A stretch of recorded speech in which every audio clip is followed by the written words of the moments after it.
In this video, we're going to explore how we can better indicate to our users what will happen when they hit the return key of our keyboard. For example, if I click on our email field, we'll see we just have this return key here, which is kind of a standard thing if you look at your computer's return key. But when it comes to iOS, UIKit has some features that allow us to clue the user in on what needs to happen next, whether it should go to the next form field or submit the form altogether. So how can we do this with Xamarin.Forms? I did some work before this video, and I'm going to uncomment this XAML right here, and then we're going to rerun our application, and then I'll break down what I did. Basically, what I just uncommented is known as a platform effect. Now, platform effect is basically a mechanism that Xamarin has provided for their Forms applications that allow you to stylize or tweak various UI controls or elements for your application per platform.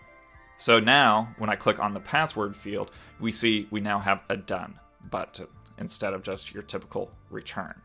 So let's kind of break down how I was able to accomplish this.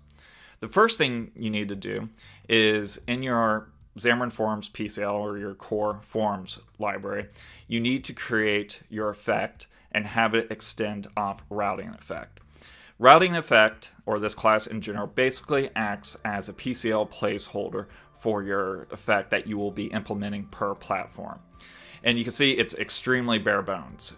We have our typical constructor, and then we're passing this namespace of sorts to the parent class or to the base class. And here I'm calling it brax.returnKeyEffect.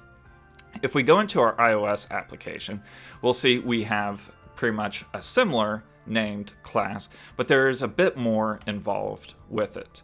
So the first thing you'll see is we're using these assembly attributes up here to specify a couple things.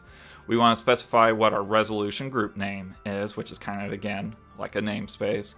And then we need to also export out this effect to match up with any PCL calls to return key effect. And one thing to keep in mind is this type of return key effect, we actually want that to reference our iOS effect, not our PCL effect. If we dig deeper into our return key effect, we'll see that we're overriding two methods, onAttached, onDetached. We don't really need to do anything for this particular use case for onDetached, so I just have a comment here that says do nothing. In our unattached method, I get a reference to the control, which every effect gets a reference to a control, and I cast it as a UI text field, and I set its return key type to done. I wrap this statement in a try catch just in case another developer, or if I forget something down the road, I can spit out something to the console that says, hey, you can't apply this effect to this particular control. If we take a look at our entry XAML, we'll see that we've added this entry.effects node.